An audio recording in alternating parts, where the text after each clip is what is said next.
जब तक हुकूमत हम ये वार्न करना चाहते हैं कि संजीदा मुज़ाकरात करके जब तक ये लोगों के मसले हल नहीं करेगी, ये धरना जारी रहेगा।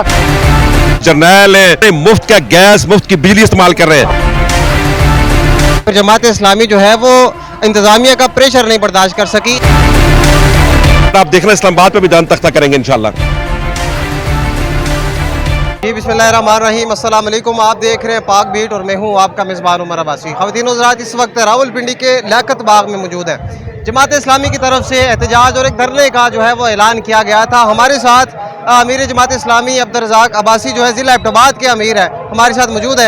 आइए इनसे बात करते हैं। अस्सलाम वालेकुम। वालेकुम, बहुत शुक्रिया अमर। कैसे हैं आप? अल्लाह के शुक्र। सर ये बताइएगा कि कितनी उम्मीद है कि ये मुतालबात जो हैं ये हुकूमत की तरफ से मान लिए जाएंगे? देखें, जब हमने धरने का ऐलान हाफिज नईम रहमान साहब ने किया था तो हुकूमत ने उसके बाद मुसलसल रुकावटें डालना शुरू की और कल आपने देखा कि रावलपिंडी इस्लामाबाद को उन्होंने बिल्कुल कॉर्डन ऑफ करके चारों तरफ से कंटेनर लगा के बंद कर दिया। लेकिन अल्लाह का शुक्र है कि जमात इस्लामी के कारकुनों ने अपने जज्बे, अपने हाथों के साथ सारी रुकावटें हटाई और अल्लाह का शुक्र है कि हम इस्लामाबाद में भी दाखिल हुए, हम डी चौक भी पहुंचे। लेकिन हमने एक मसलहत के तहत, ताकि एक टकराव ना हो, गवर्नमेंट चाहती थी कि इदारों के साथ जमात इस्लामी का टकराव हो जाए, तो हम हाफिज नईम रहमान साहब ने हिकमत अमली अपनाई कि हम रुकावटों को उठा के लियाकत बाग के सामने, आपके सामने कितना बड़ा अज़ीम-ओ-शान धरना हो रहा है, तो वो ये हमारी रुकावटें हमारी में नहीं रोक सकी। लिहाजा हमें 100% उम्मीद है इंशाअल्लाह कि हुकूमत मजबूर होगी और जो रिलीफ लेने आए हैं कि बिजली के जो महंगे बिल हैं, बिजली के बिलों का तो जो नाजायज़ टैक्सेस है, IPPs का जो मसला है, जो महंगाई का मसला है, इसको हुकूमत ज़रूर मजबूर होगी। और जब तक हुकूमत हम ये वार्न करना चाहते हैं कि संजीदा मुज़ाकरात करके जब तक ये लोगों के मसले हल नहीं करेगी, ये धरना जारी रहेगा। और फिर ये धरना अमीर साहब ने कहा कि फिर इस्लामाबाद की रुख करेगा। तो इससे पहले कि वो इस्लामाबाद की तरफ हम रुख करें, इंशाल्लाह मुझे उम्मीद है कि वो ज़रूर मुतालबात पूरे कर लेंगे। सर मुल्की हालात ऐसे हैं कि आप समझते हैं कि आवाम को जितना आप डिमांड कर रहे हैं इतना बड़ा रिलीफ दिया जा सकता है? क्योंकि ज़ाहिर है सारे का सारा प्रेशर IMF का है, आलमी इदारों का है, तो ज़ाहिर है वो जो फैसला करेंगे वही इम्प्लीमेंट होगा। हालात ये कहता हूँ कि ये इस इस्लामाबाद के अंदर 90,000 मुफ्त गाड़ियां चल रही हैं, 90,000 गाड़ियों के फ्यूल चल रहा है, लाखों जो इनके ब्यूरोक्रेट्स हैं, जजेस हैं, जर्नैल हैं, सियासतदान हैं, मुफ्त का गैस, मुफ्त की बिजली इस्तेमाल कर रहे हैं। हम ये कहते हैं ये जो पाकिस्तान के हुक्मरान तबका है, जो इशराफिया तबका है, वो अपनी अयाशा खत्म करे, वो अब बिजली मुफ्त इस्तेमाल करना छोड़े, वो गैस मुफ्त इस्तेमाल करना छोड़े, वो फ्यूल इस्तेमाल करना मुफ्त छोड़े, बड़े बंगलों को छोड़े, नौकर चाकरों को छोड़े, वो सादगी अपनाए। अवाम से ये निकालते, अपने ऊपर खर्च करते, अवाम को बेचारे की बिजली मिलती नहीं और ये AC और एयर कंडीशन में रहते हैं। आप देखें इस गर्मी के मौसम में उन्होंने AC पहना होता है और 3 पीस सूट के पहन के वो प्रेस कॉन्फ्रेंस कर रहे होते हैं, तो ये कितना जुल्म है। इसलिए मैं समझता हूँ हुक्मरान अपनी अयाशा खत्म करें, हुक्मरान अयाशा खत्म करेंगे तो ऑटोमेटिकली अवाम को रिलीफ मिलेगा।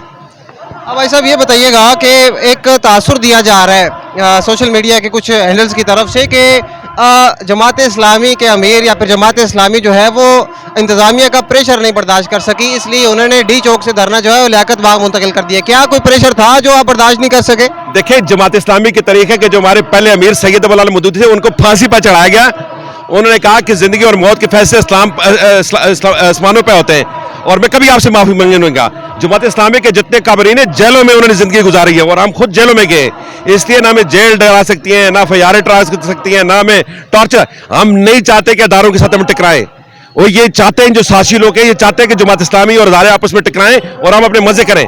इसलिए हमने हिकमत अमली अपनाई है और आहिस्ता आहिस्ता प्रेशर बढ़ाएंगे। जब ये हुकूमत हमारी बात नहीं मानेगी तो फिर आप देखना इस्लामाबाद पे भी दान तख्ता करेंगे इंशाल्लाह। भाई साहब आखिर में ये बताइएगा कि जो कारकुन गिरफ्तार हुए हैं, कल खबरें आ रही थी रात को जो कुछ कारकुन गिरफ्तार हुए, डी चौक से 4 से 5 कारकुन हमारे देखते हुए जो गिरफ्तार हुए, क्या उनकी रिहाई के लिए कुछ किया गया है, कोई बात की गई है? देखिए, हम रिक्वेस्ट तो नहीं करते, लेकिन हमने मुतालबा किया कि हमारे कारकुनों को रिहा किया जाए। हम मुतालबा करेंगे, हमारे कारकुन जेलों में जाना फख्र महसूस करते हैं, इसलिए हमें उसमें कोई परेशानी नहीं है, कोई अफसोस नहीं है। हम तो सारे तैयार हो गए, बाखुदा मैं खुद तैयार होकर जेल के लिए आया हूँ, मैं अपनी किताबें साथ लाया हूँ, अपने कपड़े साथ लाया हूँ। मैंने कहा अगर जेल जाना पड़ेगा तो किताब में जेल के अंदर दर्स व तदरीस करेंगे इंशाल्लाह। इसलिए हमें बिल्कुल कोई फख्र नहीं है और हुकूमत मजबूर होगी हमारे कारकुनों को छोड़ने की इंशाल्लाह। एक आखिरी सवाल कि एक गुज़िश्ता दिनों एक मजहबी जमात आती है फैज़ाबाद, जो इस्लामाबाद और रावलपिंडी का संगम है, वहाँ पे आके पूरे का पूरा रोड बंद कर देती है। उस वक्त दफ़ा 144 नहीं लगा। आप और PTI जब धरने का ऐलान, एहतजाज का ऐलान करती है तो दफ़ा 144 लग जाता है। क्या ये दोगली पॉलिसी नहीं है? देखिए, ये बात तो है बिल्कुल, हम तो उनके मुतालबात को भी जायज़ समझते हैं जो जिस जमात ने वो धरना दिया है, लेकिन हुकूमत अपनी मर्जी से ये काम करती है, जिसको चाहती है पसंद और नापसंद। हमें कहते हैं सबको हमारा आइन इजाज़त देता है کہ ہمیں بولنے کی اجازت ہے, ہمیں جلسہ جل کرنے کی اجازت ہے, ہمیں دھرنا دینے کی اجازت ہے, ہمیں اپنے حق کے لیے بات کرنے کی اجازت ہے. آئین جب ہمیں اجازت دیتا ہے تو یہ کون ہے قدغن لگانے والے؟ اس لیے ہم ان کی بات کو بالکل مانیں گے. یہ ریاستی جبر انشاءاللہ ختم ہوگا اور عوام کے لیے جو ہم ریلیف لے رہے ہیں, غریب عوام کا ریلیف لے کے جائیں گے یہاں سے انشاءاللہ. بہت شکریہ. ہمارے ساتھ امیر جماعت اسلامی ضلع ایبٹ آباد عبدالرزاق عباسی صاحب موجود تھے. ہم نے ان کے مطالبات کے حوالے سے, اغراض و مقاصد کے حوالے سے تفصیلی بات کی ہے.